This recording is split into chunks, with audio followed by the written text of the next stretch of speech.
Friends, ഒരുപാട് പ്ലാനിങ്ങോട് കൂടിയായിരിക്കും നിങ്ങൾ 2024 കടന്നു വന്നത്. 2023 എന്ന വർഷം നമുക്ക് നല്ലതും മോശവുമായ ഒരുപാട് അനുഭവങ്ങൾ നൽകിയായിരിക്കും കടന്നുപോയത്. എങ്ങനെ ആയിരുന്നാലും 2023 മെച്ചപ്പെട്ട ഒരു വർഷം ആകാനായിരിക്കും 2024 നമ്മൾ ആഗ്രഹിക്കുക, അല്ലേ? അതുകൊണ്ട് തന്നെ 2024 തുടങ്ങുമ്പോഴേക്കും അല്ലെങ്കിൽ അതിനു മുമ്പ് തന്നെ ഈ വർഷത്തിൻ്റെ ആദ്യം സെറ്റ് ചെയ്യേണ്ട അല്ലെങ്കിൽ അച്ചീവ് ചെയ്യേണ്ട പല ഗോളുകളും നിങ്ങൾ റെഡിയാക്കി വെച്ചിട്ടുണ്ടാകും.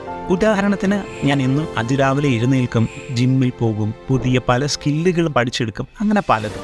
ഒരു പക്ഷേ ഇതിനു മുമ്പും പല വർഷങ്ങളിലും പല അവസരങ്ങളിലും ഇതുപോലുള്ള പ്ലാനുകൾ നിങ്ങൾ സെറ്റ് ചെയ്തിട്ടുണ്ടാകും. എന്നാൽ എനിക്ക് നിങ്ങളോട് ചോദിക്കാനുള്ളത്, നിങ്ങൾ ഇതുപോലെ പ്ലാൻ ചെയ്ത നിങ്ങളുടെ ആ പ്ലാനുകൾ നിങ്ങൾക്ക് കംപ്ലീറ്റ് ചെയ്യാൻ സാധിച്ചിരുന്നുവോ എന്നതാണ്. കൂടുതൽ ആളുകളും ഇതിന് നൽകുന്ന മറുപടി നോ എന്നായിരിക്കും. അതൊരിക്കലും നിങ്ങൾക്ക് ചെയ്യാൻ സാധിക്കാത്തത് കൊണ്ടല്ല, മറിച്ച് ആ ഗോളുകൾ അച്ചീവ് ചെയ്യാൻ നമുക്ക് ആവശ്യമായ പല കാര്യങ്ങളും നമ്മളിൽ മിസ്സിങ് ആയതുകൊണ്ടാണ്. നമ്മളങ്ങനെ ശ്രദ്ധിക്കാതെ പോകുന്ന നമ്മളുടെ ഗോളുകളെ അച്ചീവ് ചെയ്യാൻ സഹായിക്കുന്ന ആ മിസ്ഡ് ഫാക്ടേഴ്സിനെ പറ്റിയും അതിന് നിങ്ങളെ ഹെൽപ്പ് ചെയ്യുന്ന കാര്യങ്ങളെക്കുറിച്ചുമാണ് ഇന്ന് ഈ വീഡിയോയിലൂടെ നമ്മൾ നോക്കാൻ പോകുന്നത്. നമുക്ക് ഏതൊരു കാര്യം ചെയ്യുന്നതിനും ഏറ്റവും ആവശ്യമുള്ളതും പ്രധാനപ്പെട്ടതുമായ കാര്യങ്ങളാണ് ഡിസിപ്ലിൻ, ഫോക്കസ്, കൺസിസ്റ്റൻസി. പക്ഷേ പലതരത്തിലുള്ള ഡിസ്ട്രാക്ഷൻസ് നമ്മളെ വലിഞ്ഞു മുറുക്കുന്ന ഈ ലോകത്ത് ഇവയെല്ലാം നേടിയെടുക്കുക അല്പം ബുദ്ധിമുട്ടേറിയൊരു കാര്യമാണ്. അതുപോലെ തന്നെ നമ്മൾ ഈ പലരുടെയും ജീവിതം പല തരത്തിലുള്ള പ്രശ്നങ്ങളിലൂടെയും പ്രതിസന്ധി ഘട്ടങ്ങളിലൂടെയും ആയിരിക്കും കടന്നു പോയിക്കൊണ്ടിരിക്കുന്നത്. ജീവിതത്തിൽ ഒരു കാര്യവും ശരിയായിട്ട് കൂടി ആയിരിക്കില്ല നടക്കുന്നത്. അതൊരു പക്ഷേ നമ്മളുടെ ഹെൽത്തുമായോ വെൽത്തുമായോ റിലേറ്റഡായ പ്രശ്നങ്ങൾ കൊണ്ടാകാം. ഇതിനാൽ തന്നെ നമ്മൾ ഈ പ്രശ്നങ്ങളെല്ലാം കാരണം ഒരുപാട് ടെൻഷനും അനുഭവിക്കുന്നുണ്ട്. ശരിക്കും നിങ്ങളുടെ ജീവിതം എങ്ങനെയായിരുന്നാലും അതിനെ റീക്രിയേറ്റ് ചെയ്യേണ്ട സമയം അതിക്രമിച്ചു കഴിഞ്ഞു. നിങ്ങൾ നിങ്ങളുടെ ലൈഫിൽ മോങ്ക് മോഡ് സ്റ്റാർട്ട് ചെയ്യേണ്ട സമയം എത്തിച്ചേർന്നിരിക്കുന്നു. What is monk mode? എന്താണ് ശരിക്കും മോങ്ക് മോഡ് എന്ന് പറയുന്നത്? മോങ്ക് അതായത് ഒരു സന്യാസി എങ്ങനെയാണോ തനിക്കുള്ളതെല്ലാം ത്യാഗം ചെയ്ത് സന്തോഷം, ധനം, ആഗ്രഹങ്ങൾ ഇവയിൽ നിന്നെല്ലാം മാറി നിന്ന് അവരുടെ മുഴുവൻ കോൺസെൻട്രേഷനും അവരുടെ ധ്യാനത്തിൽ അല്ലെങ്കിൽ മെഡിറ്റേഷനിൽ അർപ്പിക്കുന്നത്, അതുപോലെ തന്നെ നിങ്ങളും നിങ്ങളുടെ ജീവിതത്തിലുണ്ടാകുന്ന എല്ലാ ഡിസ്ട്രാക്ഷൻസും അകറ്റി നിങ്ങളുടെ ജീവിതം മാറ്റിമറിക്കാൻ കഴിയുന്ന ഡിസിപ്ലിനുള്ള റുട്ടീനുകൾ ഫോളോ ചെയ്യണം. ഈ റുട്ടീനുകൾ നിങ്ങൾ കുറഞ്ഞത് 21 ദിവസം അല്ലെങ്കിൽ പരമാവധി 6 മാസത്തേക്കെങ്കിലും ഫോളോ ചെയ്യണം. ഇനി നമ്മൾ നോക്കാൻ പോകുന്നത് ശരിക്കും നമ്മൾ മോങ്ക് മോഡിൽ എന്താണ് ചെയ്യേണ്ടതെന്നാണ്. മോങ്ക് മോഡിൽ ചില കഠിനമായ ഓർഡേർഡായ കാര്യങ്ങൾ നമ്മൾ ഫോളോ ചെയ്യേണ്ടതായി വരും. ഈ കാര്യങ്ങൾ നിങ്ങൾ പിന്തുടരുകയാണെങ്കിൽ നിങ്ങളുടെ ലൈഫിൽ ഉണ്ടാകാൻ പോകുന്ന മാറ്റം ഉറപ്പായും നിങ്ങളെ അത്ഭുതപ്പെടുത്തും. മോങ്ക് മോഡിൽ എന്തൊക്കെ കാര്യങ്ങളാണ് നമ്മൾ ഫോളോ ചെയ്യേണ്ടതെന്ന് നോക്കാം. ഫ്രണ്ട്സ്, നമ്മളുടെ റുട്ടീനുകൾ ആരംഭിക്കുന്നത് മോർണിംഗ് മുതലാണ്. നമ്മുടെ മോർണിംഗ് ആരംഭിക്കുന്നത് നമ്മൾ രാവിലെ നമ്മളുടെ കിടക്കയിൽ നിന്നും എഴുന്നേൽക്കുന്നത് മുതൽ. ഞാൻ നിങ്ങളോട് അതിരാവിലെ 3 മണിക്കോ 4 മണിക്കോ എഴുന്നേൽക്കാൻ പറയുന്നില്ല. രാവിലെ 5 മണിക്കും 6 മണിക്കും എഴുന്നേൽക്കുന്നതും അത്ര പ്രശ്നമുള്ള കാര്യവുമല്ല. പക്ഷേ രാവിലെ 8 മണി മുതൽ 9 മണി വരെ നമ്മളുടെ ഉറക്കം പോകുന്നത് ഒരിക്കലും നമുക്ക് ഗുണം ചെയ്യുന്നില്ല എന്ന് മാത്രമല്ല, ഒരുപാട് പ്രശ്നങ്ങൾക്കത് കാരണമാവുകയും ചെയ്യുന്നു. നമ്മളുടെ ജീവിതത്തിൽ നമ്മൾ എന്തെങ്കിലും അച്ചീവ് ചെയ്യുന്നതിന് അല്ലെങ്കിൽ ഈ ലോകം മുഴുവൻ കീഴടക്കാൻ നിങ്ങൾ ആഗ്രഹിക്കുന്നുണ്ടെങ്കിൽ ഈ 2 കാര്യങ്ങൾ നിങ്ങൾക്ക് വളരെ അത്യാവശ്യമാണ്. അതിലൊന്നാമത്തേത് നമ്മളുടെ ബോഡി, അതായത് നമ്മളുടെ ശരീരം. രണ്ടാമത്തേത് നമ്മളുടെ ബ്രെയിൻ, നമ്മളുടെ തലച്ചോറ്. നമ്മളുടെ ബോഡിയും ബ്രെയിനും നന്നായിരുന്നാൽ ബാക്കിയെല്ലാം നേരെ ആയിക്കൊള്ളും എന്നാണ്. പക്ഷേ ഇത് രണ്ടും ശരിയല്ലെങ്കിൽ ബാക്കിയെല്ലാം വെറുതെയാണ്. എല്ലാ മോർണിംഗിലും ഈ 2 കാര്യങ്ങൾ എല്ലാ മോങ്സും മുടങ്ങാതെ ചെയ്യാറുണ്ട്. അതിൽ ആദ്യത്തേത് നിങ്ങളുടെ മൈൻഡിന് വേണ്ടിയുള്ളതാണ്, അതാണ് മെഡിറ്റേഷൻ. ഇനി രണ്ടാമത്തേത് നിങ്ങളുടെ ശരീരത്തിന് വേണ്ടിയുള്ളതാണ്, അതാണ് എക്സസൈസ്. ഒരു ദിവസം 10 മിനിറ്റ് മെഡിറ്റേഷനും കുറഞ്ഞത് 20 മിനിറ്റെങ്കിലും എക്സസൈസും ചെയ്യണമെന്നാണ്. ഈ 2 കാര്യങ്ങളും ചെയ്യുക എന്നത് വലിയ ബുദ്ധിമുട്ടേറിയ കാര്യമൊന്നുമല്ല. എന്നാൽ ഈ 2 കാര്യങ്ങളും എല്ലാ ദിവസവും മുടങ്ങാതെ ചെയ്തുകൊണ്ടിരിക്കുക എന്നത് വലിയൊരു കാര്യം തന്നെയാണ്. ഒരു ജോലി തന്നെ മുടങ്ങാതെ സ്ഥിരമായി ദിവസവും ചെയ്തുകൊണ്ടിരിക്കുക എന്നത് നിങ്ങൾക്ക് വളരെ ബോറിംഗ് ആയി തോന്നിയേക്കാം. എന്നാൽ നിങ്ങൾ ഇതൊന്ന് ഓർമ്മയിൽ സൂക്ഷിക്കുക. നിങ്ങൾ പണക്കാരനായിരിക്കുന്നതിനും പണക്കാരനാകണമെന്ന് ചിന്തിക്കുന്നതിനും ഒരുപാട് വ്യത്യാസങ്ങളുണ്ട്. എല്ലാ ദിവസവും രാവിലെ എഴുന്നേറ്റ് മുടങ്ങാതെ ഈ 2 കാര്യങ്ങൾ ചെയ്യണമെങ്കിൽ നിങ്ങൾക്ക് വളരെയധികം ഡിസിപ്ലിൻ അനിവാര്യമാണ്. ഒരുപക്ഷെ നിങ്ങൾ ചിന്തിച്ചേക്കാം, ഈ 2 കാര്യങ്ങളും നിങ്ങളുടെ ഗോളുകളും തമ്മിൽ എന്ത് ബന്ധമാണ് ഉള്ളതെന്ന്. എന്നാൽ ശരിക്കും ഇത് തമ്മിൽ ബന്ധമുണ്ട്. കാരണം നമ്മൾ മോങ്ക് മോഡിലായിരിക്കുമ്പോൾ ഫോക്കസ്ഡായി വേണം നമ്മൾ ജോലി ചെയ്യാൻ. ഇതിൽ മെഡിറ്റേഷൻ നിങ്ങളെ ഫോക്കസ്ഡ് ആയിരിക്കാനും കാമായിരിക്കാനും സഹായിക്കുന്നു. എക്സസൈസ് നിങ്ങളെ ആക്റ്റീവായിരിക്കാനും എനർജറ്റിക് ആയിരിക്കാനും സഹായിക്കുന്നു. നിങ്ങൾ നിങ്ങളുടെ മോർണിംഗ് റൂട്ടീനുകൾ കംപ്ലീറ്റ് ചെയ്തതിന് ശേഷം ഇനിയുള്ള സമയം നിങ്ങളുടെ ജോലിക്ക് വേണ്ടിയുള്ളതാണ്. ഇതിനെപ്പറ്റിയാണ് നമ്മൾ ആദ്യത്തെ പോയിന്റിലൂടെ നോക്കാൻ പോകുന്നത്. 8 hour deep work with no distraction. Friends, നിങ്ങളുടെ മുമ്പിൽ 2 പണക്കാരെ നിർത്തുകയാണ്. അതിലൊന്ന് രത്തൻ ടാറ്റയും മറ്റൊന്ന് പണക്കാരനായ ഒരു ഗ്യാങ്സ്റ്ററും. നിങ്ങൾ ഇതിൽ ആരെയായിരിക്കും തിരഞ്ഞെടുക്കുക? ഉറപ്പായും നമ്മളെല്ലാവരും സർ രത്തൻ ടാറ്റയാവും ചൂസ് ചെയ്യുന്നത്. കാരണം നമ്മളുടെ ഉള്ളിൽ നമ്മൾ എത്ര കാശുണ്ടാക്കി എന്നതിലല്ല, മറിച്ച് അത് എങ്ങനെ ഉണ്ടാക്കി എന്നതായിരിക്കും നമ്മൾ ചിന്തിക്കുക. ഇതുപോലെ തന്നെയാണ് ഒരു ജോലി. നിങ്ങൾ എത്ര നേരം അത് ചെയ്തു എന്നതിലല്ല, മറിച്ച് അത് എത്രത്തോളം ഫോക്കസ്ഡായി ചെയ്യുന്നു എന്നതിലാണ്. മോക്ക് മോഡിൽ ഒരു ദിവസം 8 മണിക്കൂർ ജോലി ചെയ്യണമെന്നാണ്. ജോലി വെറുതെ ചെയ്യാതെ ആ ജോലി എത്രത്തോളം ഫോക്കസ്ഡ് ആയിരുന്നു നിങ്ങളെ കൊണ്ട് ചെയ്യാൻ സാധിക്കുമോ അത്രയും ഫോക്കസ്ഡ് ആയിരുന്നു വേണം ആ വർക്ക് ചെയ്യാൻ. ഫോക്കസ് എപ്പോഴാണ് വരുന്നതെന്ന് നിങ്ങൾ ചിന്തിച്ചാൽ നിങ്ങളുടെ മൈൻഡ് എപ്പോഴാണോ ഡിസ്ട്രാക്റ്റഡ് അല്ലാതെ ഇരിക്കുന്നത് ആ സമയത്താണ്. ഈ ഒരു ഡീപ്പ് വർക്ക് സെക്ഷനിൽ ഒരു തരത്തിലുള്ള സോഷ്യൽ മീഡിയ ഉപയോഗവും പാടില്ല. അതുപോലെ തന്നെ മറ്റാരുമായി ഇടപഴകാനും ശ്രമിക്കരുത്. ഉദാഹരണത്തിന് നിങ്ങൾ പഠിക്കുകയാണെങ്കിൽ നിങ്ങൾ അത് മാത്രമായിരിക്കണം ചെയ്യേണ്ടത്.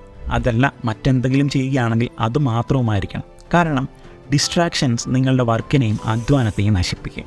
നിങ്ങൾ ജോലി ചെയ്യുമ്പോൾ നിങ്ങളെ ഫോക്കസ്ഡ് ആയിരിക്കാൻ സഹായിക്കുന്ന ഒരു ടിപ്പ് ഞാൻ പറഞ്ഞു തരാം. ഇത് ഞാൻ പേഴ്സണലായി ഉപയോഗിക്കുന്ന ഒന്നാണ്.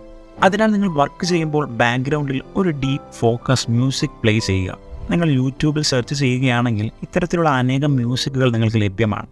അങ്ങനെ നിങ്ങൾ ഓരോ ദിവസവും 8 മണിക്കൂർ ഡിസ്ട്രാക്റ്റഡ് ആകാതെ ജോലി ചെയ്യുകയാണെങ്കിൽ ഉറപ്പായും നിങ്ങളുടെ ജോലിയിൽ നിങ്ങൾ 6 മാസത്തിൽ എക്സ്പേർട്ടായി തീരും. അതുകൂടാതെ മറ്റുള്ളവരെക്കാൾ മുൻപിൽ എത്തിച്ചേരുകയും ചെയ്യും. പക്ഷേ ഇതിനായി നിങ്ങൾ ഒരു ഡിസ്ട്രാക്ഷനും ഇല്ലാതെ ഡീപ്പ് വർക്ക് ചെയ്യണം.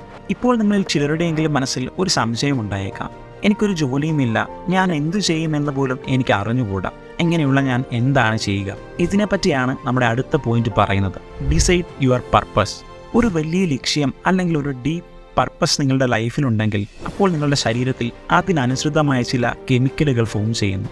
ഈ കെമിക്കൽസ് നിങ്ങളെ വളരെ സന്തോഷത്തോടെ വർക്ക് ചെയ്യാൻ സഹായിക്കുന്നു. എന്നാൽ ഒരു പർപ്പസുമില്ലാതെ എത്ര കഷ്ടപ്പെട്ടാലും ഇതൊന്നും ചെയ്യാൻ സാധിക്കുകയുമില്ല. ഒരുപക്ഷെ നിങ്ങൾക്കും ഇത് ചെയ്യാൻ സാധിക്കാതെ വന്നെന്ന് വരാം. നിങ്ങളുടെ ലൈഫിൽ നിങ്ങൾക്ക് ഒരു പർപ്പസും ഇല്ലെങ്കിൽ, നിങ്ങളുടെ ജീവിതത്തിൽ നിങ്ങൾക്ക് എങ്ങോട്ട് പോകണം എന്ന ബോധ്യമില്ലെങ്കിൽ നിങ്ങളുടെ ജീവിതം നിങ്ങൾ ഒരിക്കലും ചെന്ന് ചേരാൻ ആഗ്രഹിക്കാത്ത അല്ലെങ്കിൽ പാടില്ലാത്ത പല അവസ്ഥകളിലും അവസരങ്ങളിലും നിങ്ങളെ കൊണ്ടെത്തിക്കും. കാരണം നിങ്ങളുടെ ലൈഫിൽ ഒരു പർപ്പസ് ഇല്ലാത്തതുകൊണ്ട് ഒരുപാട് ഫ്രീ ടൈമുകൾ നിങ്ങൾക്കുണ്ടാകും. ഇത് കാരണം തന്നെ നിങ്ങൾ നിങ്ങളുടെ ഉള്ളിൽ വളരെ എംപ്റ്റിയായി ഫീൽ ചെയ്യപ്പെടും. ലൈഫിലുണ്ടാകുന്ന ഈ ഒരു എംപ്റ്റിനെസ്സിനെ ഫീൽ ചെയ്യുന്നതിനായി 95% ആളുകളും പല ദുശീലങ്ങൾക്കും അടിമപ്പെട്ടു പോകുന്നു. ഇത് കാരണം തന്നെ അവരുടെ ജീവിതത്തിന് ഒരർത്ഥവുമില്ലാതെ പോവുകയും മുഴുവൻ സമയവും ഫോൺ സ്ക്രോൾ ചെയ്തും മറ്റും അവരുടെ ജീവിതം നശിക്കുന്നു. ഇനി പറയാൻ പോകുന്ന കാര്യം നിങ്ങളുടെ ജീവിതത്തിൽ കൊണ്ടുവന്നാൽ ഞാൻ നിങ്ങൾക്കൊരു ഉറപ്പ് തരാം. തീർച്ചയായും നിങ്ങളുടെ ജീവിതം മാറി മറിയും. കാരണം ഒരു വലിയ പർപ്പസ് നിങ്ങളുടെ ലൈഫിലുണ്ടായാൽ അപ്പോൾ നിങ്ങൾക്ക് ജോലി ചെയ്യേണ്ടതായി വരികയില്ല, മറിച്ച് സ്വയമേ നിങ്ങൾ ജോലിയിൽ കോൺസെൻട്രേറ്റഡ് ആയിക്കൊള്ളും. അതിരാവിലെ നിങ്ങൾക്ക് വെപ്രാളത്തിൽ ഉണരേണ്ടി വരികയില്ല, മറിച്ച് നിങ്ങളുടെ ലക്ഷ്യം നിങ്ങളെ സ്വയമേ ഉണർത്തും. നിങ്ങൾ നിങ്ങളെ തന്നെ കൺട്രോൾ ചെയ്യേണ്ടതായി വരികയില്ല, മറിച്ച് നിങ്ങൾ സ്വയം കൺട്രോൾഡ് ആയിക്കൊള്ളും. അതുപോലെ തന്നെ അതിനുശേഷം ഒരിക്കലും നിങ്ങൾ രാത്രിയാക്കാൻ കാത്തിരിക്കുകയില്ല, മറിച്ച് രാത്രിയായതും നിങ്ങൾ നിങ്ങളുടെ അടുത്ത ദിവസത്തിനായി കാത്തിരിക്കും. സോ ദാറ്റ് അപ്പോഴാണ് നിങ്ങൾക്ക് നിങ്ങളുടെ ലക്ഷ്യങ്ങളെ യാഥാർത്ഥ്യമാക്കാൻ സാധിക്കുക. നിങ്ങളുടെ ലൈഫിൽ നിങ്ങൾക്കൊരു പർപ്പസുമില്ലെങ്കിൽ നിങ്ങളുടെ ചെറിയ ചെറിയ പ്രശ്നങ്ങൾ പോലും നിങ്ങൾക്ക് വളരെ വലുതായി അനുഭവപ്പെടാൻ തുടങ്ങും. പക്ഷേ ജീവിതത്തിൽ ഒരു പർപ്പസ് ഉണ്ടായാൽ നിങ്ങളുടെ വലിയ വലിയ കഷ്ടപ്പാടുകൾ പോലും നിങ്ങൾക്ക് ചെറുതായി തോന്നും. ആ സമയത്ത് നമുക്ക് ഭയമല്ല, മറിച്ച് എനർജി ആകും ഉണ്ടാകുക. ഡിസിപ്ലിൻ ഒരു കമ്പൽഷനായി അല്ല, മറിച്ച് ഒരു ആവശ്യമായി നമുക്ക് തോന്നിത്തുടങ്ങും. അതുപോലെ തന്നെ പല പ്രോസസ്സുകളും പെയിൻഫുള്ളായി അല്ല, മറിച്ച് സന്തോഷമായിരിക്കും നമുക്ക് തോന്നുക. ഞാനിവിടെ പറയുന്നത് നമ്മുടെ ചെറിയ ചെറിയ ഗോൾസിനെ പറ്റിയല്ല, മറിച്ച് വലിയ വലിയ പർപ്പസുകളെ പറ്റിയാണ്. കാരണം ഒരു ഗ്രേറ്റ് പർപ്പസിനാണ് ഒരു മനുഷ്യനെ ഗ്രേറ്റ് ആക്കാൻ സാധിക്കുന്നത്. ഒരു റിട്ടേൺ ഗോൾ നിങ്ങളുടെ ലൈഫിൽ ഉറപ്പായും ഉണ്ടായിരിക്കണം. അത് നിങ്ങളുടെ ജീവിതത്തെ വളരെയധികം സ്വാധീനിച്ചിരിക്കും. ഞാൻ നിങ്ങൾക്ക് രസകരമായ ഒരു ഫാക്റ്റ് പറഞ്ഞു തരാം. ഈ ലോകത്ത് 3% ആളുകൾക്ക് മാത്രമാണ് ക്ലിയർ റിട്ടേൺ ഗോൾസ് ഉള്ളത്. അതിലും 1% ആളുകൾ മാത്രമാണ് അവരുടെ ഗോളുകൾക്കായി ദിവസവും ഹാർഡ് വർക്ക് ചെയ്യാറ്. ഇങ്ങനെ നിങ്ങളും ഹാർഡ് വർക്ക് ചെയ്യാൻ തയ്യാറാവുകയാണെങ്കിൽ നിങ്ങളും ഉറപ്പായും ആ 1% ആളുകൾക്കുള്ളിൽ എത്തിച്ചേരും. ഇതുകൂടാതെ ഒരു കാര്യം കൂടെ ഞാൻ നിങ്ങൾക്ക് റെക്കമെൻഡ് ചെയ്യുകയാണ്. ഇത് നിങ്ങൾക്ക് ആവശ്യമാണെന്ന് തോന്നുകയാണെങ്കിൽ തീർച്ചയായും ചെയ്യുക. നിങ്ങൾ വലിയ വലിയ ആളുകളെക്കുറിച്ച് അറിയുവാൻ ശ്രമിക്കുക, അല്ലെങ്കിൽ അവർ എഴുതിയിട്ടുള്ള ബുക്കുകൾ വായിക്കുക. അത് നിങ്ങൾക്ക് ഇഷ്ടമുള്ള സമയം തിരഞ്ഞെടുത്ത് ചെയ്യാവുന്നതാണ്. പക്ഷേ ഇത് നിങ്ങൾ ഉറപ്പായും ചെയ്തിരിക്കേണ്ട ഒരു കാര്യം തന്നെയാണ്. കാരണം നമ്മൾ എന്തെങ്കിലും ഒന്ന് കേൾക്കുകയാണെങ്കിൽ അതൊരു 10 നിമിഷത്തിനുള്ളിൽ നമ്മളുടെ മനസ്സിൽ നിന്നും മാഞ്ഞു പോകും. എന്നാൽ നമ്മളൊരു വിഷയത്തെക്കുറിച്ച് വായിക്കുകയാണെങ്കിൽ അല്ലെങ്കിൽ പഠിക്കുകയാണെങ്കിൽ കുറഞ്ഞത് 20 മുതൽ 25 മിനിറ്റെങ്കിലും നമ്മൾക്ക് അതിനുവേണ്ടി ചിലവഴിക്കേണ്ടി വരും. ഈ സമയം അത്രയും നമ്മൾ ആ വിഷയത്തോട് ആഴത്തിൽ ഇടപെടുകയും ഫീൽ ചെയ്യുകയും ചെയ്യുന്നു. ഇതുകൊണ്ടാണ് ഞാൻ നിങ്ങളോട് റെക്കമെൻഡ് ചെയ്യുന്നത് ബുക്കുകൾ കേൾക്കാൻ ശ്രമിക്കാതെ അത് വായിക്കാൻ ശ്രമിക്കുക. ഈ ഒരു റുട്ടീൻ നിങ്ങൾ 3 മുതൽ 6 മാസം വരെ അല്ലെങ്കിൽ കുറഞ്ഞത് 21 ദിവസം ഫുൾ ഡിസിപ്ലിൻഡായി ഉറപ്പായും ഫോളോ ചെയ്യണം. നിങ്ങൾ മോഡിൽ ഡിസ്ട്രാക്റ്റഡ് ആവുകയോ ഡീമോട്ടിവേറ്റഡായി ഫീൽ ചെയ്യുകയോ ചെയ്താൽ ജൈനസ സ്ഥാപകനായ മഹാവീർ പറഞ്ഞ ഈ കാര്യങ്ങൾ നിങ്ങൾ ഓർമ്മയിൽ വെച്ചുകൊള്ളുക. നിങ്ങൾ എന്തെങ്കിലും നേടാൻ ആഗ്രഹിക്കുകയാണെങ്കിൽ നിങ്ങൾ എന്തെങ്കിലും വിട്ടുകൊടുക്കാൻ തയ്യാറായിരിക്കണം. ഇനി നിങ്ങൾ ഒരുപാട് നേടാൻ ആഗ്രഹിക്കുകയാണെങ്കിൽ അപ്പോൾ നിങ്ങൾ ഒരുപാട് കാര്യങ്ങൾ വിട്ടുകൊടുക്കേണ്ടതായി വരും. അതല്ല, നിങ്ങൾ എല്ലാം നേടാൻ ആഗ്രഹിക്കുന്നുവെങ്കിൽ നിങ്ങളെല്ലാം വിട്ടുകൊടുക്കാൻ തയ്യാറായിരിക്കണം. ഇത് തന്നെയാണ് എല്ലാ സന്യാസിമാരും ചെയ്യുന്നത്. ഇങ്ങനെ നിങ്ങൾ 3 മുതൽ 6 മാസം വരെ ഡിസിപ്ലിൻഡായി ഈ റുട്ടീനുകൾ ഫോളോ ചെയ്താൽ ഈ ലോകത്തിലെ ടോപ്പ് 1% ആളുകൾക്കൊപ്പം നിങ്ങൾക്കും എത്തിച്ചേരാം. അതുപോലെ തന്നെ നിങ്ങൾ എന്താഗ്രഹിക്കുന്നുവോ അത് നിങ്ങൾ ഉറപ്പായി നേടിയെടുക്കും. അതുപോലെ നിങ്ങളുടെ ബോഡിയിലും ലുക്കിലും തന്നെ വലിയ മാറ്റങ്ങൾ ഉണ്ടാകും. കാരണം ഓരോ ദിവസവും നിങ്ങൾ എക്സസൈസ് ചെയ്യുന്നുണ്ടായിരുന്നു. നിങ്ങളുടെ ഫോക്കസ് ചെയ്യാനുള്ള കഴിവ് അധികമാവുകയും നിങ്ങൾ ഒരു ഡിസിപ്ലിൻഡ് ആൻഡ് ഹൈ വാല്യൂഡ് പേഴ്സണായി മാറുകയും ചെയ്യും. തീർച്ചയായും ഇത് ഓർത്തുകൊള്ളുക, ഒരു ഡിസിപ്ലിൻഡ് പേഴ്സണെ എല്ലാവരും ഇഷ്ടപ്പെടും. നിങ്ങളും നിങ്ങളുടെ ജീവിതവും രണ്ടും ട്രാൻസ്ഫോംഡ് ആയിത്തീരും. ഒരു കാര്യം നിങ്ങൾ മറക്കരുത്, ഈ പറഞ്ഞതൊക്കെയും കേൾക്കാനും ചിന്തിക്കാനും വളരെ എളുപ്പമാണ്. പക്ഷേ ഇത് ചെയ്യാൻ നിങ്ങളുടെ മനസ്സ് വളരെയധികം ടോർച്ചർ സഹിക്കേണ്ടി വരും. ഒരു ദിവസം അല്ലെങ്കിൽ 2 ദിവസം ഇത് ചെയ്യുന്നത് എളുപ്പമായി തോന്നും. എന്നാൽ അതിനുശേഷം കൺസിസ്റ്റൻ്റായി ഇത് ചെയ്യുന്നത് വളരെ ബുദ്ധിമുട്ടേറിയ ഒരു കാര്യമാണ്. അങ്ങനെ സംഭവിക്കുകയാണെങ്കിൽ ഈ ഒരു കാര്യം നിങ്ങൾ ഓർത്തു വെച്ചുകൊള്ളുക. ഇത് ഉറപ്പായും നിങ്ങളെ സഹായിക്കുകയും മോട്ടിവേറ്റ് ചെയ്യുകയും ചെയ്യും. മാറ്റങ്ങൾ സംഭവിക്കുമ്പോൾ ടെൻഷനല്ല, മറിച്ച് വേദനയായിരിക്കും നമുക്ക് ആദ്യം അനുഭവപ്പെടുക. അതുകൊണ്ട് തന്നെയാണ് മനുഷ്യൻ ഇതിനെ ഭയപ്പെടുന്നത്. എന്നാൽ മാറ്റം പ്രകൃതിയുടെ ഒരു വിധിയാണ്. അതുപോലെ സന്തോഷം എന്നത് പ്രകൃതിയുടെ ഒരു സ്വഭാവവും. അതുകൊണ്ട് തന്നെയാണ് മാറ്റങ്ങൾ സംഭവിക്കുന്ന സമയത്ത് എത്ര വേദന നമുക്കുണ്ടായാലും എല്ലാ മാറ്റങ്ങളുടെ അവസാനം നമുക്ക് സന്തോഷം തന്നെയായിരിക്കും ലഭിക്കുക. ഓക്കെ ഗായ്സ്, ഈ വീഡിയോ ഇഷ്ടമായെങ്കിൽ തീർച്ചയായും ചാനൽ സബ്സ്ക്രൈബ് ചെയ്യുക, ലൈക്ക് ചെയ്യുക. വീഡിയോയെക്കുറിച്ചുള്ള അഭിപ്രായങ്ങൾ കമൻറ്റുകളായി രേഖപ്പെടുത്തുകയും ചെയ്യുക. അടുത്തൊരു വീഡിയോയിൽ വീണ്ടും കാണാം. Good bye and thank you for watching.